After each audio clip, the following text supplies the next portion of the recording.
Olá, pessoal! Vamos dar início à nossa aula de acabamentos e aviamentos. Esse conteúdo foi proposto com base no material da Prof. Júlia Ferreira, que também trabalha modelagem tridimensional, tá?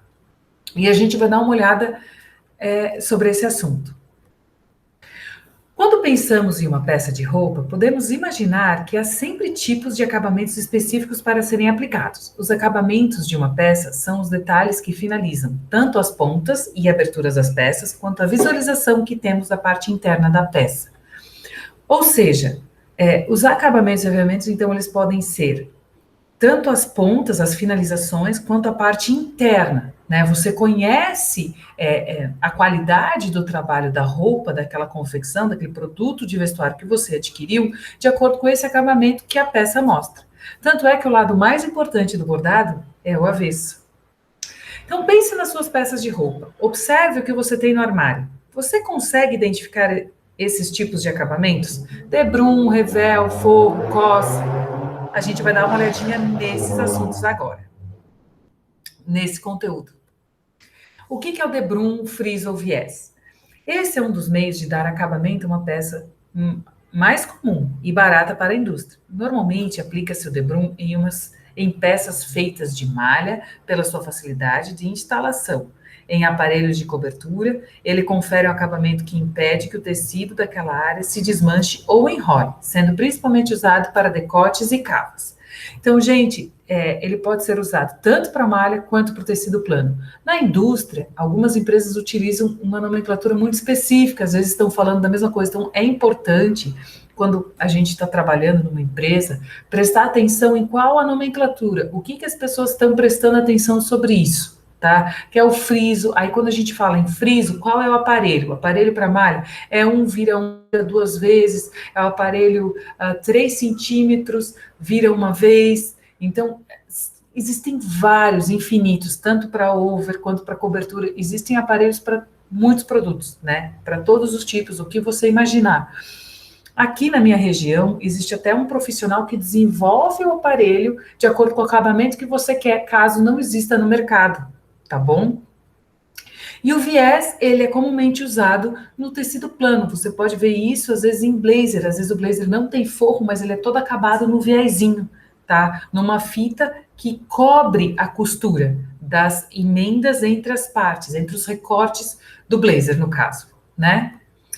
O que é o revel? O revel é uma limpeza, é a forma um pouco menos comum de dar acabamento à parte interna e externa de uma peça. Ele consiste em uma pequena parte de tecido, menor que o molde, que o cobre e que é repetida por dentro do molde. Normalmente é usado em tecidos planos, pelo seu custo e qualidade final. Então, esse tipo de acabamento, ele apresenta uma qualidade boa, né? Ele é muito usado em bata, inclusive bata masculina e tal, porque você não tem o pesponto, ele faz a vira bonita. Você tem que ter um cuidado para ficar o biquinho ali, vocês podem ver nessas fotos que estão aí disponíveis para vocês verificarem, tá bom?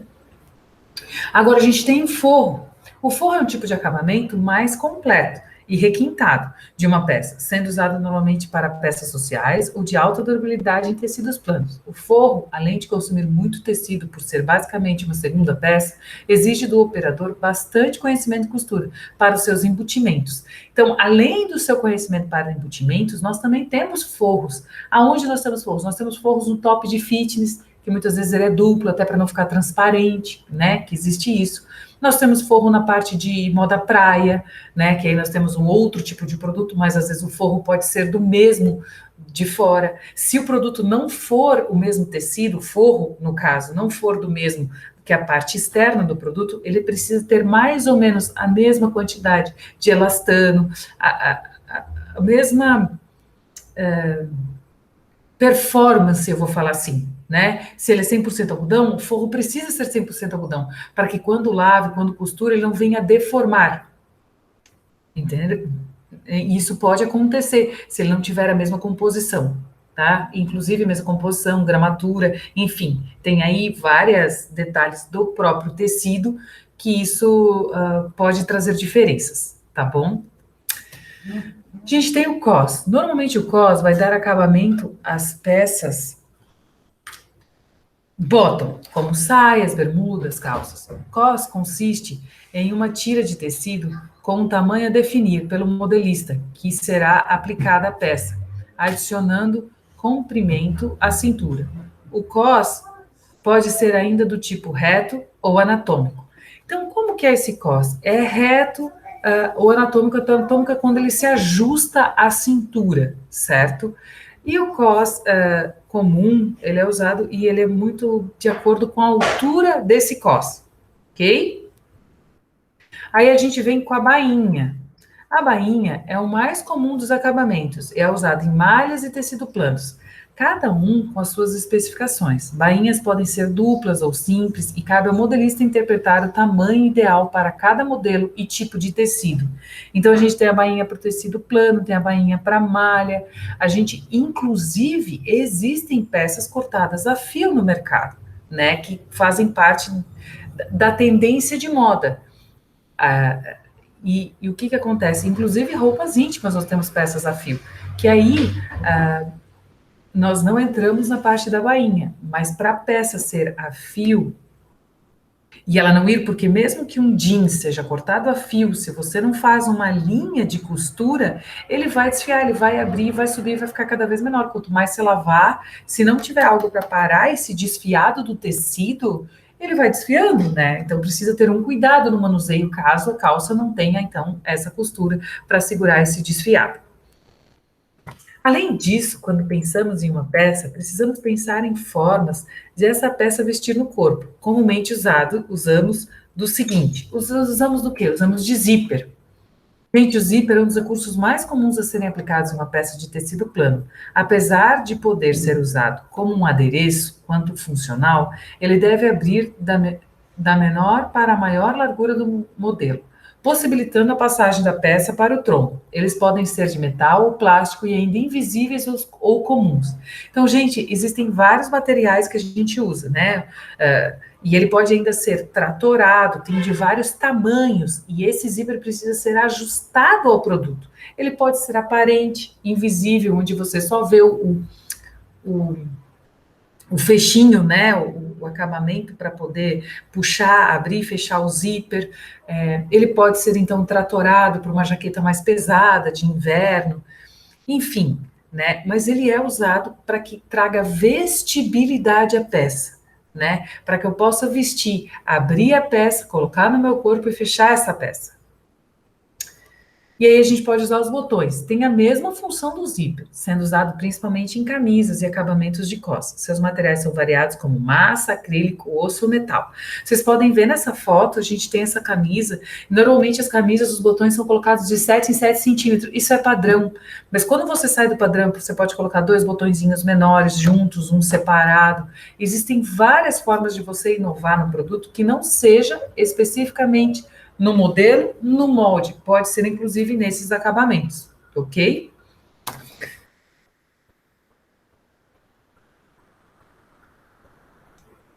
Aí a gente vem aqui, deixa eu só voltar aqui, para o elástico, tá? Aí a gente tem o elástico, diferente dos zíperes e botões, o elástico são acabamentos normalmente aplicados horizontalmente, principalmente na cintura. Possuem diferentes larguras e, caso seja desejado, podem ainda conferir um volume à peça. Aí a gente vem com amarrações. As amarrações são mais comuns em peça de moda praia e consistem no acabamento finalizado em duas tiras que se enlaçam. Mas vocês viram que eu trouxe uma foto de um produto conceitual, né, um produto, uma peça de tecido plano, que eu traz inclusive um laço, uma fita, ela tem uma amarração como um detalhe no produto. Aqui eu estou utilizando para abrir e fechar essa parte de cima, né, do biquíni. Mas eu posso usar como um detalhe, eu posso usar numa camisa, né? Eu tenho amarração numa cachequer, por exemplo, que é o entrelace dela, e eu pego a fita e faço, então envolvo ela na minha cintura, enfim. E aí a gente vem com o velcro. O velcro é um material colante, onde as partes se coladas em uma contra a outra conferem um acabamento que pode ser aberto e fechado com facilidade. Menos comuns em roupas. São muito usados na indústria de acessórios e linha casa. Pela sua praticidade, também são aplicados em roupa para pessoas com limitação motora. Sim, porque ele é muito fácil de vestir, né? O velcro é para facilitar, ok? E aí, qual a importância de compreender isso? Por que é tão importante a gente entender de aviamentos e acabamentos? É a partir desse conhecimento que o modelista poderá interpretar peças com vestibilidade, considerando as medidas necessárias de margens para aplicação e acabamentos e aviamentos. Gente, muito obrigada. Esse foi o nosso conteúdo, tá? Que para essa aula de hoje de aviamentos e acabamentos, tá? Eu vou agora colocar para vocês e explicar a atividade. Vou postá-la separadamente, tá? Mas ela tá toda explicadinha aqui, mas eu vou compartilhar com vocês também, para que vocês não venham a ter dúvidas sobre este assunto. Tá aqui, ó. Eu vou inclusive também visualizar ela em tela cheia para a gente. Ó, a proposta de atividade é uma forma de apresentação em PDF, procurar demonstrar os acabamentos. Opa, depois a prof corrige para colocá-la para vocês, tá bom? Os acabamentos e aviamentos apresentados em sala de aula a partir das próprias peças de roupa. Na eventual falta dessas peças, substituir por uma imagem da web. Então, assim, eu vou colocar aqui, ó, esses exemplos que a gente apresentou, que eu acabei de postar na aula para vocês, que é essa aula que a gente acabou de ter, vocês vão pegar e procurar esses produtos nas peças que vocês têm em casa, esses mesmos acabamentos e aviamentos. E aí vocês vão me responder em que peça foi aplicado, em que parte da peça se localiza, de que material é feito, é mesmo de peça inteira? É o mesmo da peça inteira? Possui costuras visíveis? Quantas e quais? Ele é visível pelo lado externo da peça? Seu tamanho é possível de ser medido de forma simples? Quantos centímetros? Ele possui algum aviamento auxiliar? Então, assim, quanto aos acabamentos, né? E quanto aos aviamentos, em que peça foi aplicado, em que parte da peça se localiza, de que material é feito, ele é visível pelo lado externo da peça, seu tamanho é possível de ser medido de forma simples. Quantos centímetros? O trabalho deve conter, então, o quê? Demonstração dos 10 itens, assim como uma capa, identificando o nome, o seu nome de aluno, a matéria, nossa disciplina, modelagem tridimensional, a instituição e a professora. A entrega é na semana que vem. Então, isso aqui é um conteúdo bem legal para vocês já aplicarem, fazerem agora, tá? Procurarem nas roupas de vocês e montarem uma apresentaçãozinha, tá? Esse é o nosso conteúdo para a aula de hoje. Espero que vocês tenham gostado, né? É bem importante para a gente entender o funcionamento, gerar vestibilidade, entender essa tridimensionalidade do produto, porque a veste é isso, ela veste nas pessoas, né? A gente, quando trabalha esse tridimensionalismo, é para entender as medidas do corpo e para que funciona esse vestir da peça, ok? Um beijo para vocês e a gente se fala semana que vem.